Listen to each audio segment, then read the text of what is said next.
Hey, boys and girls. It's Miss Maddox. Welcome to my kitchen. This is where I'll be recording videos and trying to chat with you. So I wanted to go ahead and get started on Magic Bone Chapter 2. Hopefully you saw the video from the first chapter. You've had a chance to think about who the main characters are. Did you come up with Sparky and Josh and then figure out their relationship? Were you able to figure out that Sparky is probably Josh's pet? Josh is the owner? Is that what you came up with? We found out that Sparky uses some funny words to describe different things. He says 2 legs. And do you figure out who he's talking about there? The humans. Humans he calls 2 legs, I guess, because they walk on 2 legs. And then at the end of the chapter, he talks about Josh's big machine with 4 round paws. What do you think that could have been? Did you come up with a car? He gets in his big machine with 4 round paws and drives away. So we learned that Sparky has some different words to use for humans. So now we're going to try chapter 2. It says, I race out into the yard. I have big plans today. I'm going to dig the biggest hole any dog has ever seen. Diggity, dig, dig, dig. The mud under my paws is cold and wet and dirt flies everywhere. Ooh, I'm going to stop right there. I love how descriptive that sentence is. It says, the mud under my paws is cold and wet and dirt flies everywhere. He could have just said, I dug a hole. But that makes it way more descriptive and we can visualize that. That's a good writer. That's what we want to practice doing. So it says, hey, Sparky, I hear Frankie, the German Shepherd who lives next door, bark at me through the fence. You better cut that out. Your 2-leg isn't going to like that big hole in his lawn. Josh won't care, I answer. He only gets mad when I make a mess inside the house. That's what you think, Frankie says. Frankie warns, I'm telling you, too many holes in the lawn and you're going to go to the pound, kid. I've seen it happen a million times. I'm going to go to the what? I ask him. The pound, Frankie answers, with a laugh that sounds more like an angry growl. You know the place where they keep the dogs and nobody wants? You don't want to go there, trust me. The dogs stay in big cages with no bars on their walls, and they don't let them run or dig. Never? I ask nervously. Not ever, Frankie answers. Thumpity thump thump thump, my heart's beating really, really hard now, and my tail is hiding between my legs again. Uh-oh, I have that feeling, that tingling feeling, and that means only one thing. I gotta go. Go where? I race over to the big tree near the fence and I lift my legs. Sometimes I go to the bathroom when I get scared, and I'm really scared now. Don't frighten the pup, Frankie. Samson, the old mixed breed who lives behind me, growls suddenly. Frankie starts to say something else, but he shuts his snout right away. When Samson talks, all dogs listen, even a German Shepherd as mean as Frankie. Samson smiles at me through the fence.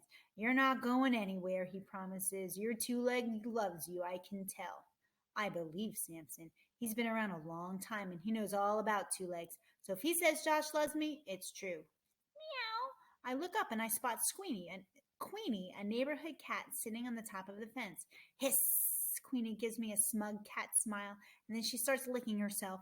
Cats are lucky. They don't have to take baths. They can clean themselves. Still, she doesn't have to be such a show-off about it. All right, so we met a few more characters.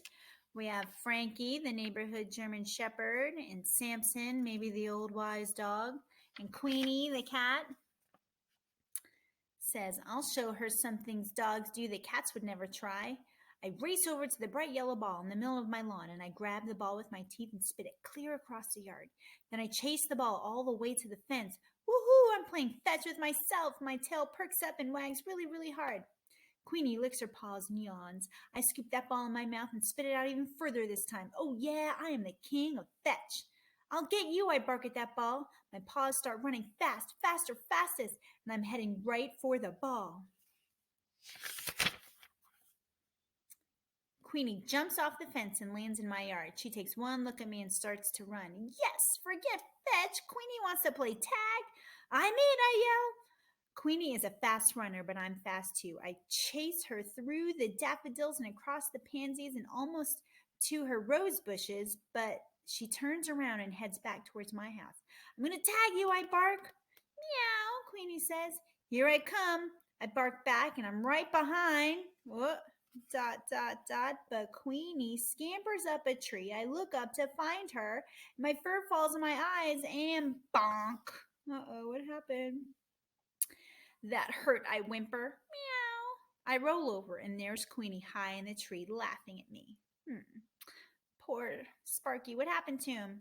Doesn't actually tell us what happened, but if we use the picture clue, we can clearly see that he ran right into the tree. Poor Sparky. It's not nice to laugh when someone's hurt. I don't want to play with Queenie anymore, and I'd much rather dig. Diggity dig dig. What's that smell? Beef? Chicken? Sausage?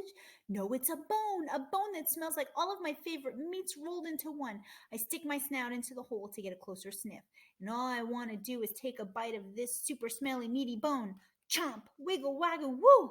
Suddenly, I feel dizzy, like my insides are spinning all around, but my outsides are standing still. Stars are twinkling in front of my eyes, even though it's daytime, and all around me I smell food, fried chicken, salmon, roast beef, but there isn't any food in sight. Kaboom! What was that? Kaboom! If I were inside, I'd run and hide under Josh's bed, but there's no bed in the yard and there's no Josh to keep me safe. This is wiggle waggle weird. Kaboom! And scary. That's the end of the chapter. So what do you think's going to happen? If I think of Magic Treehouse, we know that the treehouse starts to spin and spins and spins until everything is still, absolutely still. Then they end up somewhere, right? So if we use that information to help us here, we know the title is Magic Bone, and there's a bone with all these stars around it. And once he bit it, he started feeling weird. We heard kaboom, and that was it. So use your inferencing skills. What do you think is going to happen in the next chapter? So think about that. We'll stop there and I will read chapter 3 tomorrow. I'll make you another video. Hope you enjoyed it. Talk to you soon, guys. And by the way, you're all doing a great job on your online work. So keep up the good work. Bye, guys. I love you. Talk to you soon.